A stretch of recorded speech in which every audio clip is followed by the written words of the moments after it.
আন্তর্জাতিক খ্যাতি সম্পন্ন মুফাসসিরে কোরআন শহীদ মরহুম আল্লামা দেলোয়ার হোসেন সাঈদী রাহিমাহুল্লাহ তার সুযোগ্য সন্তান, আপনারা সবাই চিনেন তাকে, জনাব শামীম সাঈদী একেবারে আকস্মিকভাবেই বলা যায় আমাদের মাঝে এসে উপস্থিত হয়েছেন এবং বিশেষভাবে কৃতজ্ঞতা প্রকাশ করছি যে আমাদের শামীম সাঈদী ভাইয়ের সাথে তার খুবই আপনজন, তার ঘনিষ্ঠ মানে আমাদেরও ঘনিষ্ঠ, আমাদেরও আপনজন, আমাদের পরিবারের সদস্য। আমরা আসলে আল্লামা দেলোয়ার হোসেন সাঈদী রাহিমাহুল্লাহ মাঝে মধ্যেই বলতেন আমার দুইজন মাসুদ আছে, একজন মাসুদ সাঈদী, একজন শফিকুল ইসলাম মাসুদ। আবার দুইজনকে কাছে পেলে মাঝে আমাকে জিজ্ঞেস করতেন যে আমি কিন্তু এই মাসুদকেও ভালোবাসি, তোমাকেও কিন্তু অনেক ভালোবাসি। তা আমি হুজুরকে বলতাম যে আলহামদুলিল্লাহ, এটা আমি উপলব্ধি করি, একটা পরিবারের মতোই আমরা বসবাস করি। আলহামদুলিল্লাহ, আল্লাহ তাআলা আমাদের এই সুযোগটুকু দিয়েছেন, সেজন্য আল্লাহর দরবারে আরেকবার শুকরিয়া আদায় করি, আলহামদুলিল্লাহ। এবং সিজদাবনত চিত্তে কৃতজ্ঞতা প্রকাশ করি আল্লাহর কাছে। এবং পাশাপাশি আমাদের শ্রদ্ধাভাজন প্রিয় মানুষ শামীম সাঈদী ভাই, আপনারা জানেন যে নানান কাজে সে অসম্ভব ব্যস্ত থাকে, বিশেষ করে পিরোজপুর তাকে সময় দিতে হয়। সেই ব্যস্ততার মধ্যেও অনেক গুরুত্বপূর্ণ মেহমানদেরকে সাথে করে আমাদের এই বাড়িতে এসেছেন। বিশেষ করে আমার মরহুম আব্বা অধ্যাপক সিরাজউদ্দিন খান, আপনারা জানেন যে তিনি ইন্তেকাল করেছেন। তার রুহের মাগফিরাত এবং কবর জিয়ারতের উদ্দেশ্যে মূলত এসছেন। আমি আল্লাহ তাআলার কাছে তাদের জন্য উত্তম জাযা কামনা করি। আমরা আব্বার জন্য দোয়া করব, কিন্তু আমরা বিশেষভাবে আমাদের পরম শ্রদ্ধেয় আন্তর্জাতিক মুফাসসিরে কোরআন হযরত মাওলানা দেলোয়ার হোসেন সাঈদী শহীদ রাহিমাহুল্লাহ, আমরা তার জন্য দোয়া করব ইনশাআল্লাহ। তো আমরা দোয়া, এখানে আমাদের উপজেলা সম্মানিত আমির আছেন মাওলানা মোহাম্মদ ইসহাক মিয়া, উপজেলা সম্পাদক মাওলানা মোহাম্মদুল্লাহ, ইসলামী ছাত্র শিবিরের জেলা সভাপতি জনাব রাকিব, এরপরে ইসলামী ছাত্র শিবিরের বাউফল উপজেলা সভাপতি লিমন হোসেন, ইসলামী ছাত্র শিবিরের পটুয়াখালী জেলার অফিস সম্পাদক জনাব মুজাহিদুল ইসলাম, শ্রমিক কল্যাণ ফেডারেশন বাউফল উপজেলা সংগঠনের সভাপতি জনাব মাস্টার রেদওয়ানুল্লাহ সহ আমাদের মাঝে ইসলামী ছাত্র শিবির এবং জামাত ইসলামের বিভিন্ন পর্যায়ের নেতৃবৃন্দ এখানে উপস্থিত আছে। আমরা সবাইকে আন্তরিক ধন্যবাদ জানাই। এবং আমি এই পর্যায়ে একটু আমাদের যারা মেহমান এসছেন তাদের পক্ষ থেকে একটু কথা বলা, এরপরে আমরা আমাদের পরম শ্রদ্ধেয় হযরত মাওলানা দেলোয়ার হোসেন সাঈদী রাহিমাহুল্লাহ এবং আমার আব্বাজান সহ আমাদের প্রিয় সংগঠন বাংলাদেশ জামাত ইসলামীর সম্মানিত শহীদ নেতৃবৃন্দ সহ জুলাই আগস্টের গণ অভ্যুত্থানে যারা শহীদ হয়েছেন, আহত পঙ্গুত্ব বরণ করে আছেন, আমরা তাদের সবার জন্যই দোয়া করব। তো আমি এ পর্যায়ে একটু আমাদের উদ্দেশ্যে কথা বলার জন্য আমাদের শ্রদ্ধাভাজন মেহমান, আমাদের প্রিয় ভাই জনাব শামীম সাঈদী ভাইকে কথা বলার জন্য অনুরোধ করছি। আলহামদুলিল্লাহি রাব্বিল আলামিন, আসসালাতু ওয়াসসালামু আলা সাইয়্যিদিল মুরসালিন ওয়া আলা আলিহি ওয়া সাহবিহি আজমাইন। আউযু বিল্লাহি মিনাশ শাইতানির রাজীম, বিসমিল্লাহির রাহমানির রাহিম। কুল্লু নাফসিন যায়িকাতুল মাউত। সর্বপ্রথম আল্লাহ রাব্বুল আলামিনের দরবারে শুকরিয়া আদায় করছি। আল্লাহ রাব্বুল আলামিন আমাদেরকে এরকম একটা সুন্দর সময় নাতিশীতোষ্ণ পরিবেশে একত্রিত হয়ে কথা বলার সুযোগ আল্লাহ রাব্বুল আলামিন দিলেন। সেই মহান রবের দরবারে, শাহী দরবারে শুকরিয়া আদায় করি আলহামদুলিল্লাহ। বাউফলের কৃতি সন্তান, আপনাদের প্রিয় ভাই, গোটা বাংলাদেশে শফিকুল ইসলাম মাসুদ বলতে লাখো কোটি মানুষ তাকে চিনে। আমি অত্যন্ত ভালোবাসি, আমার মতন এরকম আরো অনেক মানুষ ভালোবাসে। আমি সেই রংপুরে একবার গেলাম এক প্রোগ্রামে, সেখানে একটা ছেলের সাথে পরিচয় হলো, বাচ্চা একটা ছেলে, সে আমার সাথে সাথে গুড়গুড় করতেছে। একসময় আমি জিজ্ঞেস করলাম তোমার নাম কি, তো সে বলতেছে আমার নাম শফিকুল ইসলাম মাসুদ। তোমার নাম শফিকুল ইসলাম মাসুদ হলো কেন?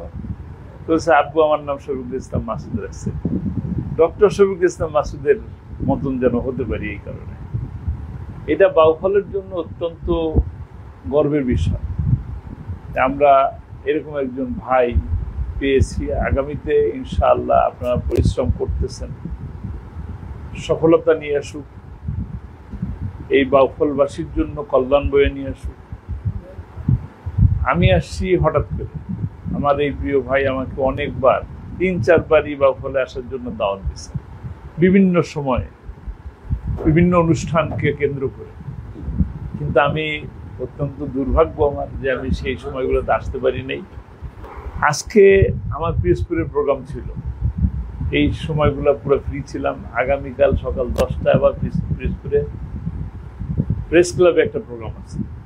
মনে করলাম যে এই সময়টার জন্য ভাইও যেহেতু এখানে আছে, এক নজর দেখে যাই, সেই উদ্দেশ্যকে সামনে নিয়ে চলে আসলাম। কোনো প্রোগ্রাম না, এরপর আপনাদের সামনে দেখা হয়ে গেল, কথা হচ্ছে। সেই সুবাদে আমি ছোট্ট করে বললাম, ছোট্ট করে একটু আয়াত তেলাওয়াত করলাম, যেহেতু জিয়ারতেরও বিষয় আছে, যেহেতু দোয়ারও বিষয় আছে। একটা জিনিস হলো যে আপনারা একদম খুব রিসেন্টলি একটা জিনিস দেখছেন, আমি ওইটা এর মধ্যেও কয়েক জায়গা বলছি, আবার বলতেছি আপনাদের। এই যে হায়দ্রাবাদ থেকে লন্ডন যাচ্ছে একটা ফ্লাইট, এই ফ্লাইটের মধ্যে 242 জন প্যাসেঞ্জার ছিল। 242 জন প্যাসেঞ্জারের মধ্য থেকে 241 জন মানুষ একেবারেই শেষ হয়ে গেছে, প্রত্যেকেই মারা গেছে। এবং এই 242 জনের মধ্যে থেকে একজনকে অক্ষত অবস্থা আল্লাহ নমুনা হিসেবে রেখে দিয়েছে, যে আমি ইচ্ছা করলে সবাইকেই বাঁচাতে পারি, সবাইকে মারতে পারি, আবার রক্ষাও করতে পারি, বিপদের মধ্যে থেকেও রক্ষা করতে পারি। দেখুন, এই 242 জন প্যাসেঞ্জারের মধ্যে একজন প্যাসেঞ্জার, যিনি হায়দ্রাবাদের সিগন্যালের জ্যামের কারণে 10 মিনিট লেট হয়েছে, তিনি আসতে পারেন নাই, আল্লাহ তারও হায়াত রাখছেন। আবার দেখেন, আমি একটা দৃশ্য, আমি না, এটা অনেক মানুষ এই দৃশ্যটা দেখছেন, একটা ডাক্তার পরিবার 3টা বাচ্চা সহকারে স্বামী স্ত্রী যাচ্ছে, একটা সেলফি দিচ্ছে, প্রত্যেকের মুখে হাসি, বাচ্চা 3টার মুখেও হাসি,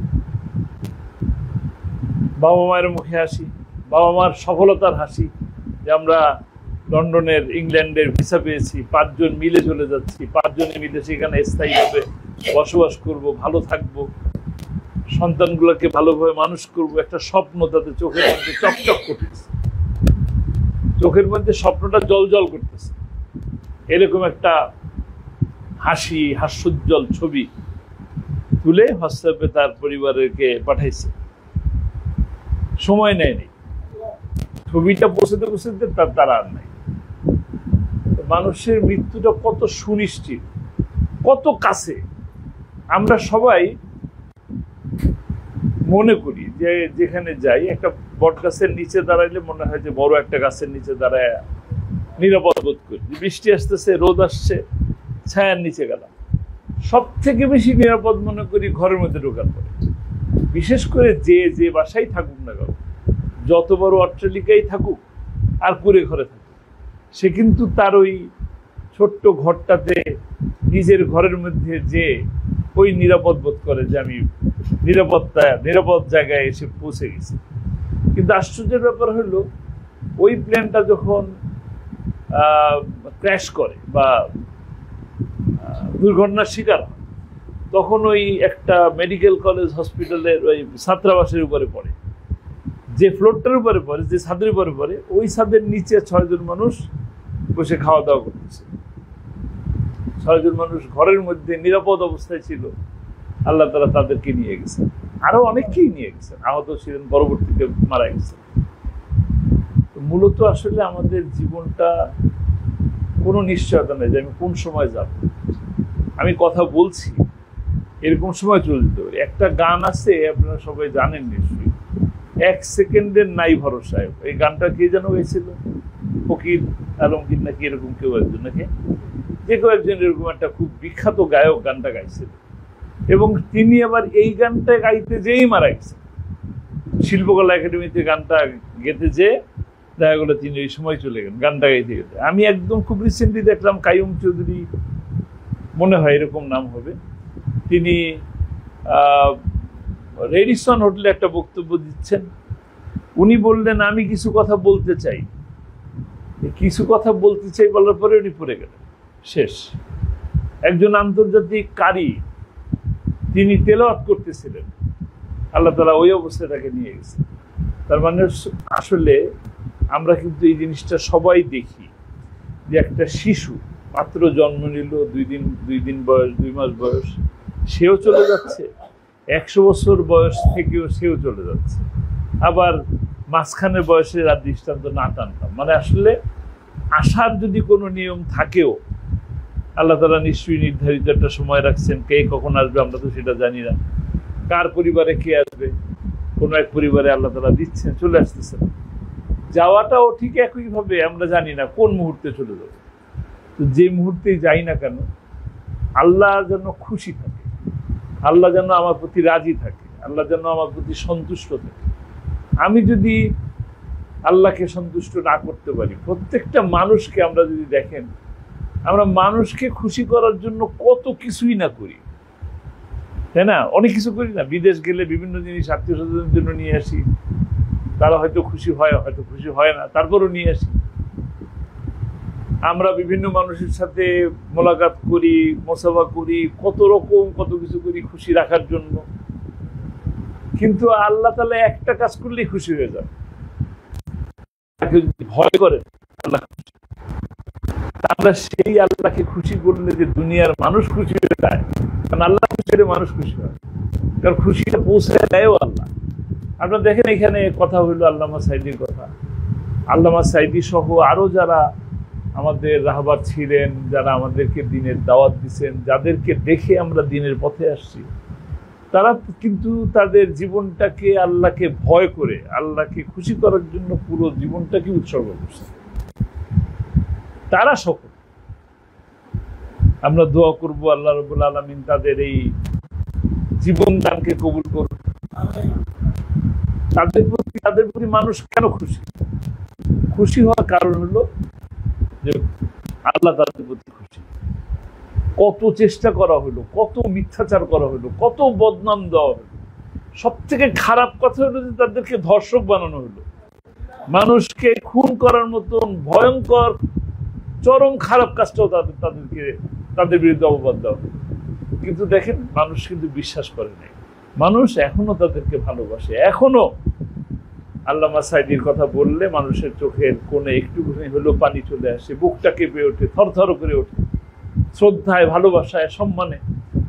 এইটা ছিল শুধুমাত্র আল্লাহকে ভয় করার কারণে। আমরা সেই আল্লাহ এখনো আছেন, সেই আল্লাহ আগামীতেও থাকবে। ওই আল্লাহকেই আমরা ভয় করি। ওই আল্লাহকে যদি আমরা ভয় করতে পারি, তবে আমরা দুনিয়াতেও সফল হতে পারবো, আখিরাতেও আমাদের যে চিরকালীন যে জীবন, যেখানে যেতে হবেই, যেখানে যাওয়া ছাড়া কোনো উপায় নাই, সেই জায়গার জীবনও সফলতা পাবো। আসলে এই কথাগুলো যে বললাম, এই কথাগুলো সবাই আপনারা জানেন, তারপরও মনে হইলো যে এই কথাগুলো বললে হয়তোবা আমার নিজের জন্য ভালো হবে, আমি তাই বললাম। আমরা সকলে আল্লাহকে ভয় করার চেষ্টা করি। এখানে আমাদের মুরব্বী আছেন, উপজেলা আমির সাহেব আছেন, শিবিরের জেলা সভাপতি আছেন, ওনারা অনেক কথা মানুষকে বলেন, মানুষকে বোঝানোর জন্য বলেন, আপনারাও বলেন, প্রত্যেকেই বলেন। আসলে আমাদের গন্তব্য একটাই, কোনো উপায় নেই। ওই গন্তব্যের জায়গাটা যদি আমরা ঠিক রাখতে পারি, ওই জায়গাটা যদি খুশি রাখতে পারি, তবে আমাদের এই দুনিয়াবী জীবনটা বড় অনেক লম্বা জীবন না।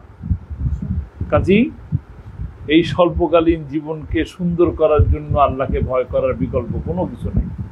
আমরা আল্লাহকে ভয় করি, আল্লাহ তাআলা আমাদেরকে অবশ্যই দুনিয়াতেও কামিয়াবি দান করবেন, আখিরাতেও কামিয়াবি দান করবেন।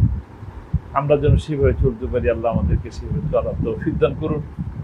আর সর্বোপরি যতটুকুই কাজ করি, সেটা তাতে যেন আল্লাহ তাআলা দয়া করে কবুল করে নেন। কারণ চেষ্টা তো করি আল্লাহকে খুশি করার জন্যই, সবাই আমরা আজকে যারা মাগরিবের নামাজ পড়ছেন, যারা এশার নামাজ পড়ছেন, তারা মনে করেন তো আল্লাহকে খুশি করার জন্য, সন্তুষ্ট করার জন্যই নামাজ পড়বেন, আল্লাহকে ভয় করেই তো করলেন। আল্লাহ যেন এটা ভয় হিসাবে কবুল করে নেন, সন্তুষ্টির জন্য কবুল করে নেন, আল্লাহকে যেন আমরা সেইভাবে বলতে পারি, রাখতে পারি। আল্লাহ তৌফিক দান করুন। বিশেষ করে আরো একটা কথা, সেটা হলো যে আমরা তো অনেক কিছুই দেখলাম, আগামী দিনটা তো আমাদের সাজানো দরকার। আমাদের ভাইদেরকে নিয়ে আমরা যেন সকলে মিলেমিশে দিন প্রতিষ্ঠার কাজ, একটি কল্যাণমুখী সমাজ প্রতিষ্ঠা, এই প্রতিষ্ঠার কাজকে বেগবান করার জন্য শুধুমাত্র যখন আমি আসবো, আমরা আসবো, মাসুদ ভাই আসবে, তখনই আমরা দল বেঁধে কাজ করব, এরকম যেন না হয়। আমরা যেন, কারণ একটা জিনিস কিন্তু বুঝতে হবে, সেটা হলো আপনাদের কাছে আপনাদের ভাই মাসুদ ভাই আপনাদের ভাই, কিন্তু মাসুদ ভাই কিন্তু গোটা বাংলাদেশে, বিশেষ করে আমাদের ঢাকা মহানগর দক্ষিণে তার অনেক ব্যস্ততা। এখন এতই আমি আস্তে আস্তে চিন্তা করলাম, ভাই আসে কেমনে, এত সময় দেয় কেমনে? আমি তো পিরোজপুরেও এত সময় দিতে পারি, যত সময় উনি বাউফলে আসতে আসতে দেয়। এত বড় দূরত্বের পথ পাড়ি দিয়ে আপনাদের কাছে আসতে চাচ্ছেন, আসতেছেন, এই কাজগুলো তিনি ঢাকার থেকেও যেভাবে বলেন ওইভাবে যেন আমরা করতে পারি, আমরা প্রত্যেকে সেই কাজগুলোকে এগিয়ে নিয়ে যেতে পারি, এবং প্রতি মাসের কাজগুলো যেন মাসেই শেষ হয়ে যায়, সপ্তাহের কাজগুলো যেন সপ্তাহে শেষ হয়ে যায়, বাকি না থাকে। তাহলে আগামী দিনগুলোতে আমরা যে আশা করতেছি আমাদের সেই কাঙ্ক্ষিত সফলতা, সেই কাঙ্ক্ষিত জায়গা, ওই জায়গাটা আমরা যেতে পারব। আপনারা আল্লামা সাঈদীকে ভালোবাসেন, সংসদে তিনি ছিলেন, সংসদ প্রাণ উজ্জ্বল ছিল, সংসদে দ্বীনের কথা, আল্লাহর কথা সেখানে উচ্চারিত হতো, 2-4টা বিধানও তো সেখানে বিল পাশ হয়েছে। সেই কাজ যদি এখন তো বন্ধ, এই বন্ধ জায়গায় নতুন করে নতুন নতুন কথা, কোরআনের কথা, কোরআনের বিধান এ চালু করার জন্য মাসুদ ভাইদের মতন মানুষকে পাঠাইতে হবে। তো কাজেই আপনারা, উনিও উপস্থিত থাকবেন, বেশিরভাগ সময় অনুপস্থিতি থাকবে। এই অনুপস্থিতির সময় আপনারা নিজেরা এক একজন মাসুদ ভাই হয়ে যেতে হবে। প্রত্যেকে যদি আমরা এরকম নিজের মতন করে কাজ করতে পারি, তবে অবশ্যই আল্লাহ তাআলা আমাদের সকলকে সেই স্বপ্ন পূরণ, কাঙ্ক্ষিত জায়গায় যাওয়ার আল্লাহ সুযোগ করে দেবেন। আমাদের নিয়তের মধ্যে তো নিশ্চয়ই কোনো গলদ নাই। আমরা তো টেন্ডারবাজি করার জন্য যেতে যাচ্ছি না, আমরা তো 10টা মামলা দেওয়ার জন্য যাচ্ছি না, আমরা নিশ্চয়ই প্রতিহিংসা লালন পালন করি না, আমরা আপনার নামে মামলা হামলা করার জন্য যেতে চাচ্ছি না, আমরা ক্ষমতা দেখানোর জন্য যাচ্ছি না। মাসুদ ভাই কিন্তু একটা জিনিস বলে মাঝে মাঝে, অনেক সময় মাসুদ ভাইকে বলে আপনি একসময় মুখ হবেন, তমুক হবেন। আমি আর কি হবো, আমি তো একসময় বাংলাদেশের প্রেসিডেন্টই ছিলাম, ছাত্র শিবিরের কেন্দ্রীয় প্রেসিডেন্ট, বাংলাদেশেরই তো প্রেসিডেন্ট। আল্লাহ তাআলা তাকে সেইভাবেই মর্যাদা দান করবেন, সেই জায়গায় নিয়ে যাবেন। আল্লাহ তাআলা তার এই খুলুসিয়াতকে কবুল করবেন ইনশাআল্লাহ। আর আপনাদের জন্য, যারা বাউফলবাসী, আপনাদের জন্যই যেন আল্লাহ তাআলা তাকে কবুল করেন ইনশাআল্লাহ। এই জায়গায় এইরকম অবহেলিত থাকবে না ইনশাআল্লাহ। উন্নয়নের ছোঁয়া পড়বে, উন্নয়নের ধারা সামনে এগিয়ে যাবে। আল্লাহ আমাদের সেই তৌফিক দান করুন। আমা তৌফিক ইল্লা বিল্লাহ। আসসালামু আলাইকুম ওয়া রাহমাতুল্লাহি ওয়া বারাকাতুহু। জনাব শামীম সাঈদী ভাই অনেক গুরুত্বপূর্ণ কথা বলেছেন।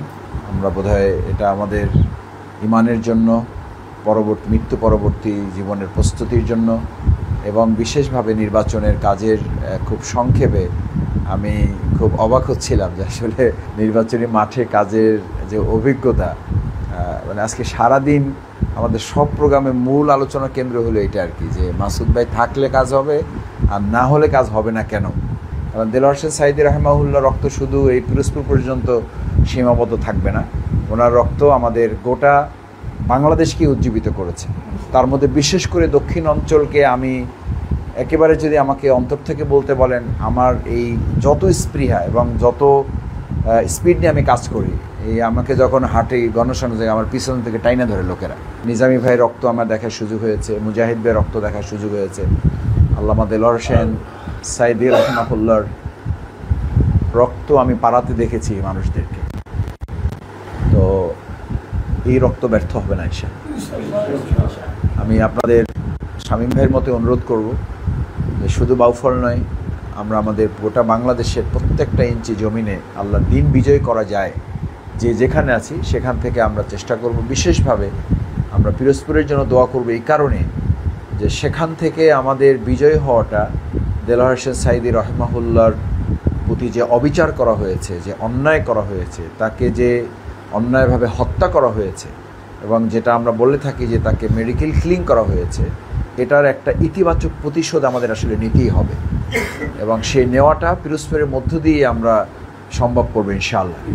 সেটার জন্য আমরা দোয়া করি। যখন আমি বাড়িতে আসতাম বা বাড়ি থেকে বের হতাম, সব টাকাগুলো বের করে ওই আমার বোনেরা যা দিত, অন্য ভাইয়েরা যা দিত, বা মেহমানরা আসলে ওনাকে দিত সবাই, তো ওগুলো সব বের করে আমার হাতে দিয়ে বলতো এগুলো তোর জন্য। আমি এগুলো তো তোমাকে দিয়েছে সবাই, বলছে আমি আবার তোমাকে দিলাম সব। তো আমার ওই বোনটার জন্য আপনারা দোয়া করবেন। আল্লাহ তাআলা দুনিয়ার অনেক আশা পূরণ হয় নাই, আল্লাহ যেন জান্নাতে তার আশা পূরণ করে দেয়। আমি ভাইকে একটু দোয়া করার জন্য অনুরোধ করব, আর আমরা হাত তুলব। আমার ভাই মনিরুল ইসলাম আজাদ আমার বাবার একদম খুব কাছে থেকে খেদমত করেছেন, সর্বশেষ খেদমতটা তিনি দিতে পেরেছেন। আমার মাও তার কাছে এখন অত্যন্ত স্বস্তি এবং শান্তির সাথে থাকেন। আমি কিছু সময় জোর করে আমার মাকে আমি নিয়ে যাই, মা এখন এখানে আছেন। মা ও ভাইকে সালাম বলেছেন, দোয়া চেয়েছেন। আমরা এখন দোয়া করবো, একটু কবর জিয়ারতের উদ্দেশ্যে আমরা একটু দোয়া করবো। বিসমিল্লাহির রহমানির রহিম। আসসালামু আলাইকুম ইয়া আহলাল কবর, আউযু বিল্লাহি মিনাশ শাইতানির রাজীম। বিসমিল্লাহির রহমানির রহিম। আলহামদুলিল্লাহি রাব্বিল আলামিন আর রহমানির রহিম মালিকি ইয়াউমিদ্দিন। ইয়্যাকা না'বুদু ওয়া ইয়্যাকা নাস্তাঈন ইহদিনাস সিরাতাল মুস্তাকিম সিরাতাল লাযীনা আন'আমতা আলাইহিম গায়রিল মাগদুবি আলাইহিম ওয়ালাদ-দাল্লিন। বিসমিল্লাহির রহমানির রহিম। قل هو الله احد الله الصمد لم يلد ولم يولد ولم يكن له كفوا احد. بسم الله الرحمن الرحيم. قل اعوذ برب الفلق من شر ما خلق ومن شر غاسق اذا وقب ومن شر النفاثات في العقد ومن شر حاسد اذا حسد. بسم الله الرحمن الرحيم. قل اعوذ برب الناس ملك الناس اله الناس من شر الوسواس الخناس الذي يوسوس في صدور الناس من الجنة والناس. اللهم صل على سيدنا ونبينا وشفيعنا حبيبنا مولانا محمد صلى الله عليه وآله وصحبه وبارك وسلم.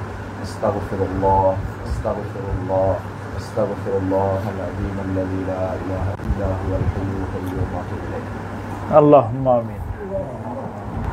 ربنا ظلمنا أنفسنا وإن لم تغفر لنا وترحمنا لنكونن من الخاسرين. ربنا آتنا في الدنيا حسنة وفي الآخرة حسنة وقنا عذاب النار وقنا عذاب القبر وقنا عذاب الحشر وقنا عذاب الميزان وادخلنا الجنة مع الأبرار يا عزيز يا غفار يا رب العالمين. يا الله তোমার শাহী দরবারে হাত তুলেছে আল্লাহ, আমরা গুনাহগার বান্দা,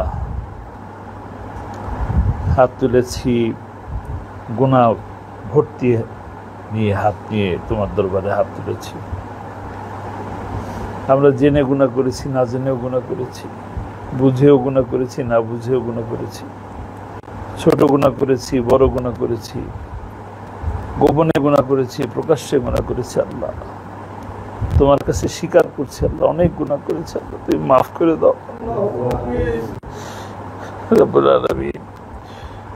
তুমি দয়াময়, মায়াময়, করুণাময়, তুমি আমাদের জীবনের গুনাহ খাতাগুলোকে মাফ করে দাও। বিশেষ করে খাস করে যে বাড়িতে বসে হাত তুললাম আল্লাহ, এই বাড়ির মালিক কিছুদিন আগে চলে গেছেন আল্লাহ, সিরাজউদ্দিন খান সাহেব আল্লাহ, আল্লাহ তাকে তুমি মাফ করে দাও রব্বুল আলামিন। তার জীবনের সকল ভুল ত্রুটিকে মাফ করে দাও। আমরা যারা হাত তুলেছি আল্লাহ, আমাদের ভিতর থেকে আমাদের বাবা মা, শ্বশুর শাশুড়ি, দাদা দাদি, নানা নানি, ভাই বোন, ভাবি, যারাই দুনিয়া থেকে চলে গেছেন আল্লাহ, তাদের সকলকে তুমি মাফ করে দাও ইয়া রাব্বুল আলামিন। তুমি মাফ করে দিলে তোমার কিচ্ছুই যাবে আসবে না, কিন্তু আমরা যদি মাফ পেয়ে যাই তাহলে আমরা সফল হয়ে যাবো আল্লাহ রাব্বুল আলামিন। তুমি আমাদের এই হাত দুটিকে খালি হাতে ফিরিয়ে দিও না, মাফ করে দাও। আমাদের মধ্যে থেকে যে হাত দুটি তোমার পছন্দ, সেই হাতের উসিলা তুমি আমাদেরকে মাফ করে দাও। এ আল্লাহ, আমরা যারা হাত তুলেছি, আমাদের মধ্যে যারা রোগ শোক নিয়ে আছে, আল্লাহ আমাদের সমস্ত রোগ শোক থেকে তুমি মাফ করে দাও, রোগ মুক্তি দান করো।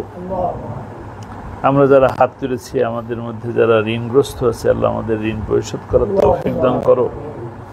সকল প্রকার ঋণকে আমাদেরকে পরিশোধ করার তৌফিক দান করো।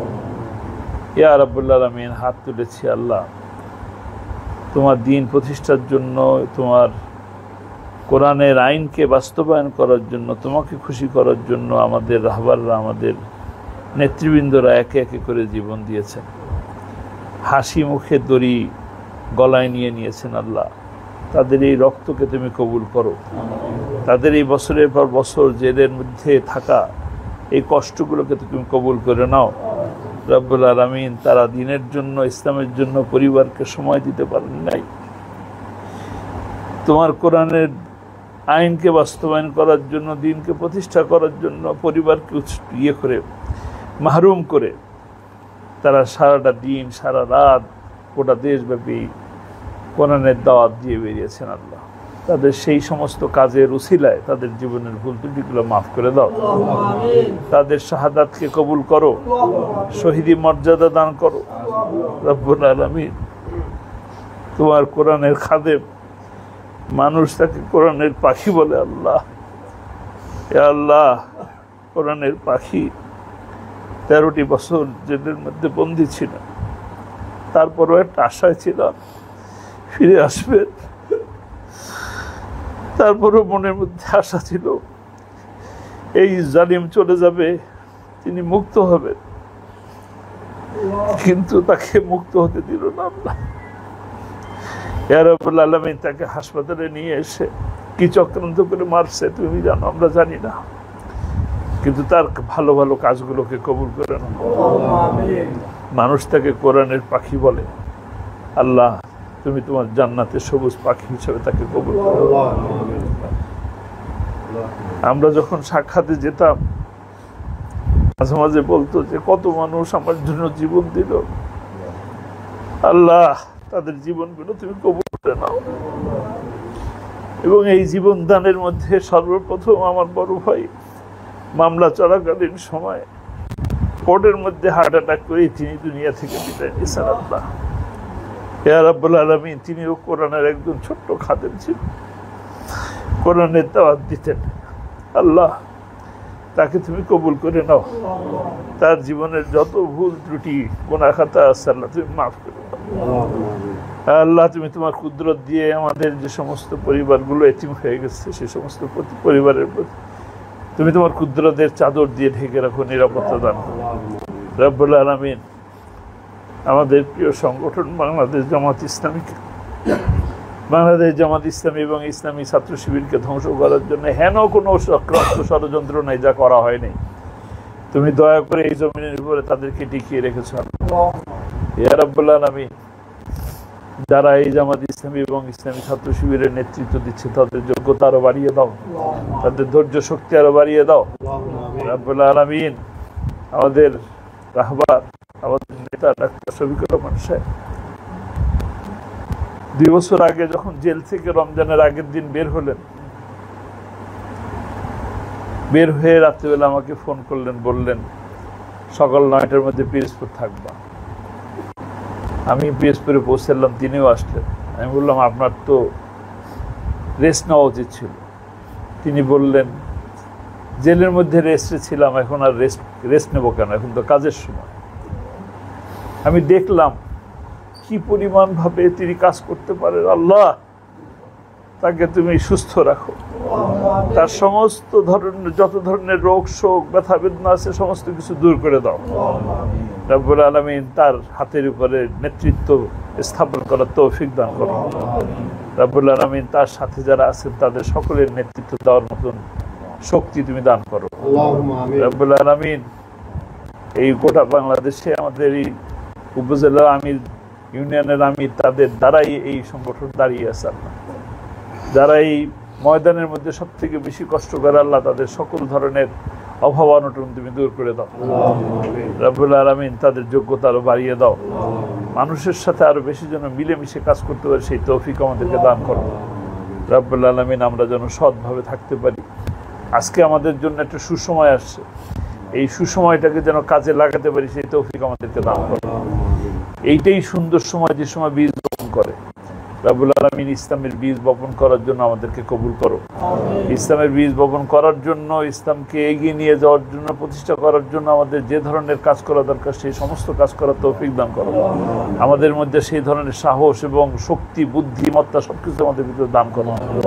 রাব্বুল আলামিন আমরা অত্যন্ত দুর্বল, বিশেষ করে সব থেকে বেশি দুর্বল আমরা। আমাদের অর্থ নাই, আমরা তো টেন্ডারবাজি করি না, আমরা তো চাঁদাবাজি করি না, আমাদের টাকা নেই। আল্লাহ, তুমি তোমার কুদরত দিয়ে আমাদের এই সমস্ত অভাবগুলো দূর করে দাও।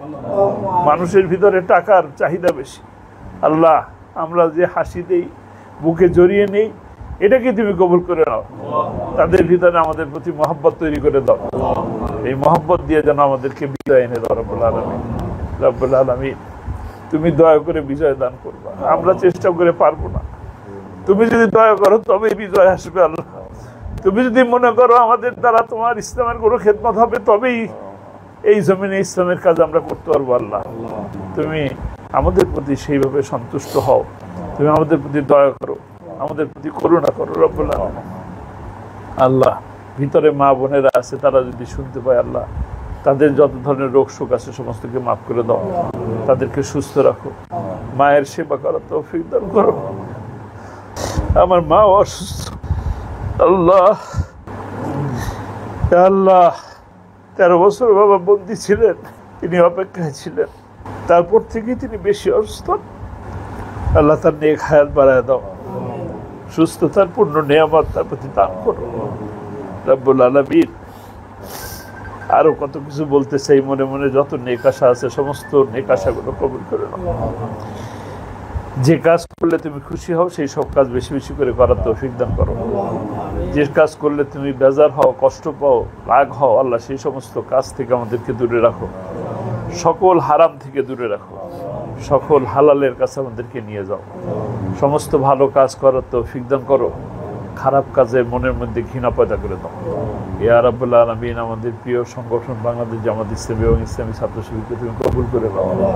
এ পর্যন্ত অসংখ্য মানুষ জীবন দিয়েছে, আল্লাহ, এই রক্তগুলো বৃথা অবস্থা যেতে দিও না। বিশেষ করে খাস করে এই আগস্টকে কেন্দ্র করে যত মানুষ জীবন দিয়েছে, আল্লাহ, তাদেরকে তুমি শাহাদাতের মর্যাদা দান করো, শহীদ হিসেবে কবুল করো। আর যারা ওই সময় গুলিবিদ্ধ হয়েছে, পুলিশের আক্রমণের শিকার হয়েছে, বা যে যেভাবে আক্রান্ত হয়েছে, যে যেভাবে অসুস্থ আছে, আল্লাহ, তুমি তোমার কুদরত দিয়ে সুস্থতা দান করে দাও। রব্বানা তাকাব্বাল মিন্না ইন্নাকা আনতাস সামিউল আলিম ওয়া তুব আলাইনা ইন্নাকা আনতাত তাওয়াবুর রহিম। বিহাক্কি লা ইলাহা ইল্লাল্লাহু মুহাম্মাদুর রাসূলুল্লাহ।